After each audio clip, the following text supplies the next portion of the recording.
अस्सलाम वालेकुम व्यूअर्स, कैसे हैं आप सब लोग। आज मैं आपके लिए लाई हूँ बहुत ही मज़ेदार सा अफ़गानी पुलाव या जिसे काबली पुलाव भी कहते हैं। बहुत ही आसान और सिंपल सी रेसिपी है।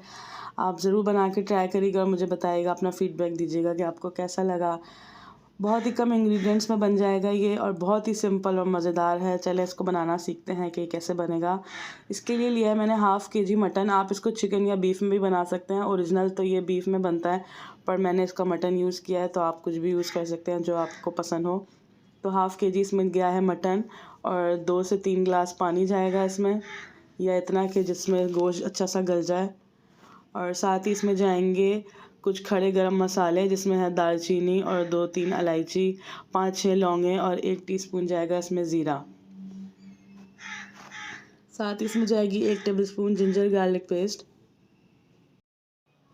हाँ जी, तो साथ ही इसमें जाएगा नमक। मैंने 2 टीस्पून नमक अभी डाल दिया था और कोशिश करेंगे मसाले में ना जाए। अगर कम लगा तो हम डालेंगे, लेकिन वैसे मैंने यखनी में ही डाल दिया था। और इसमें कोई ख़ास मसाले वगैरह नहीं जाएंगे। बहुत ही सिंपल सी रेसिपी है। टमाटर वगैरह कुछ भी नहीं डलेगा, ना हरी मिर्चें। तो ये रेसिपी भी बहुत ही कम बजट में, बहुत ही कम चीज़ों में बनकर तैयार होने वाली है। कभी भी अचानक आपके पास गेस्ट आए तो आप इनको बहुत ही कम इंग्रेडिएंट्स में बना सकते हैं। तो यखनी को हमने गलाना है 1 से 1.5 घंटा हल्की आग पर, ताकि गोश्त अच्छा सा गल जाए। गोश्त बहुत ही सॉफ्ट होना चाहिए। और अब हम इसका मसाला अब तैयार करते हैं। तो मसाले के लिए हमें चाहिए, और मैंने घी का यूज़ किया है, आप भी कोशिश करिएगा घी का इस्तेमाल करें। और आधा कप घी लेकर इसमें मैंने 2 प्याज को स्लाइस्ड कट कर लिया था।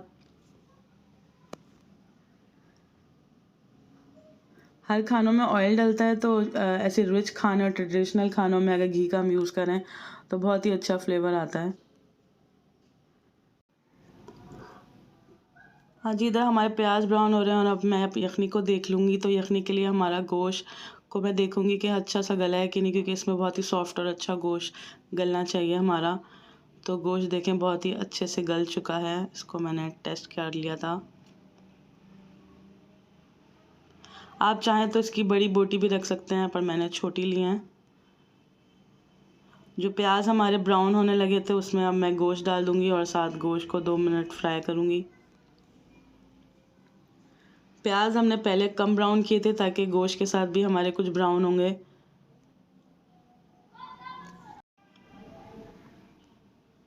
गोश्त को हो गए हैं 2 से 3 मिनट। अच्छा ये भुन चुका है, फ्राई हो चुका है। अब इसमें मैं डाल दूँगी यखनी। 3 गिलास चावल मैंने लिए थे, 2 गिलास, और उससे 1 गिलास ऊपर जाएगा, यानी कि 1 गिलास चावल का 1.5 गिलास यखनी जाएगी।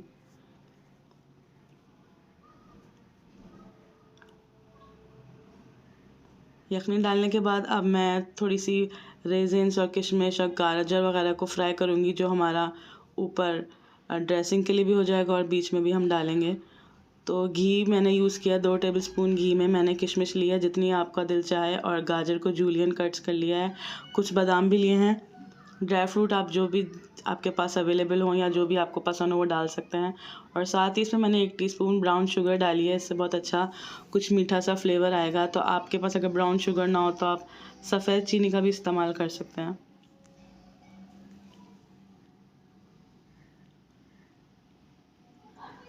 चीज़ों को फ्राई करके मैंने ये साइड में निकाल दिया है। इधर हमारा पानी भी अच्छा सा बॉयल आ चुका है। इसमें अब मैं भीगे हुए चावल डालूँगी। चावलों को मैंने बासमती चावल यूज़ किए हैं और आधा घंटा पहले भिगो के रख दिया था। अब इसमें मैंने ये चावल शामिल कर लिए हैं, और मुझे नमक कुछ कम लगा तो मैंने आधी चम्मच और नमक डाला है, और 1 टीस्पून मैं डाल दूँगी गरम मसाला पाउडर। क्योंकि इसमें और कोई स्पाइसेस नहीं गए तो मैंने गरम मसाले का इस्तेमाल किया है। और 2 से 3 इलायची भी आप डाल सकते हैं, ग्रीन वाली। देखिए चावल का पानी बिल्कुल ड्राई हो चुका है। अब मैं इसको दम दूँगी अच्छा सा 10 से 12 मिनट के लिए। पानी को बिल्कुल ड्राई होना चाहिए, तभी चावल खड़े खड़े और खिले खिले बनेंगे। तो जो चीज़ें मैंने फ्राई करके रखी थी, गाजरें और ये किशमिश वगैरह, तो उसको मैं आधी इसके ऊपर डाल दूँगी और आधी मैं गार्निशिंग के लिए यूज़ करूँगी। और जो भी बचा हुआ घी अगर फ्राई पैन में हो तो वो भी ऊपर से डाल दिएगा।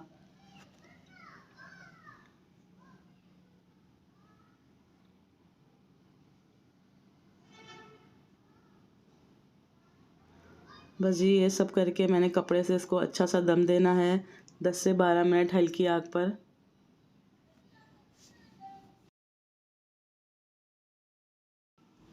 हाँ जी, तो चावलों को आ चुका है बहुत ही अच्छा सा दम। तो दम के बाद कुछ ऐसी सूरत हाल है हमारे चावलों की। तो अब इसको हम सर्व करने जा रहे हैं। अगर आपके पास कोई स्टील की थाली हो तो इसमें बहुत अच्छा लगता है, जैसे रेस्टोरेंट्स में वगैरह में सर्व किया जाता है। तो आप भी अगर ऐसा हो तो स्टील की थाली में सर्व करिएगा।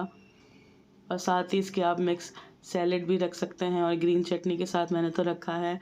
और ऊपर से ये बची हुई गाजर और ये किशमिश से आप गार्निश कर दें।